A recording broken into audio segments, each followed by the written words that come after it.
Good morning, boys and girls. My name is Mr. Delossantos, and today we're going to be looking at quotes from Edgar Allan Poe's work. Edgar Allan Poe is a very interesting person because he thought outside the box. He was controversial for his time. People loved his work, and they still read it till today. And, okay, we have a process. What's that process? Read it, activate prior knowledge, analyze quote, and then form your opinion about the quote. So, we're going to look at number 1 real quick. Can someone read out loud for me? Chelsea? The boundaries which divide life from death are at best shadowy and vague. Who shall say where the one ends and where the other begins? Okay, so we're gonna start breaking it down. What does life mean to you guys? You're living. What does living mean? Like, what do you do in life that determines when you're living? I think of life as just like a society, basically, and like how everything is, formed, how everything works. So society life is a system to you. Okay, anyone else? Okay, what's death? You're done.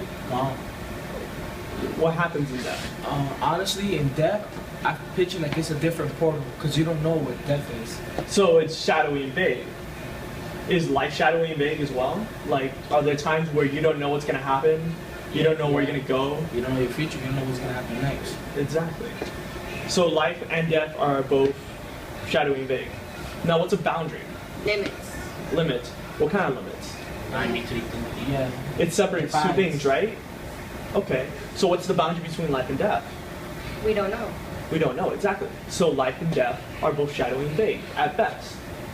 So let's look at the last part.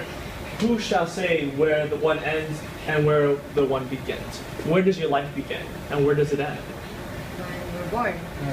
And what determines death? We don't know. Okay. That's why it's shadowy, though. Exactly. We don't know what's coming next. Exactly. So let's all put it together. So life and death are both shadowy and vague.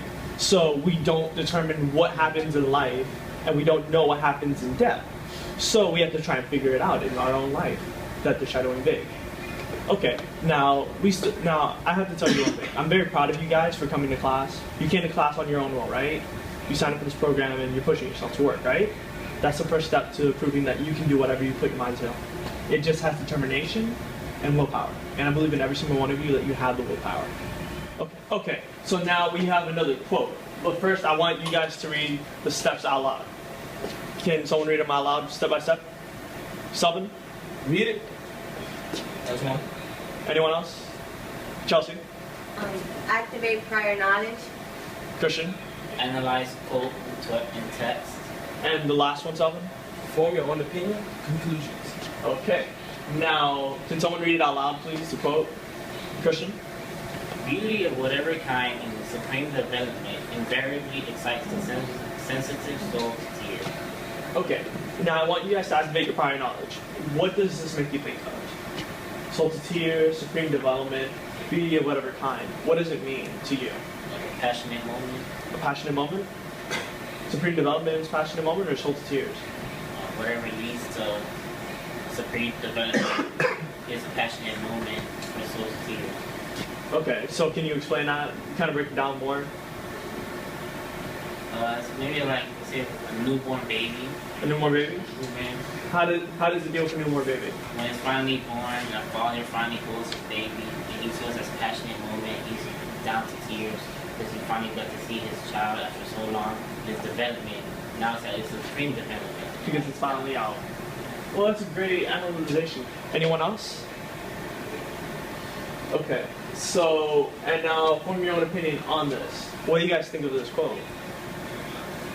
I think that no matter what kind it is, if it's at its supreme development, when your soul sees that beauty, it will excite you and you'll just cry of like happiness.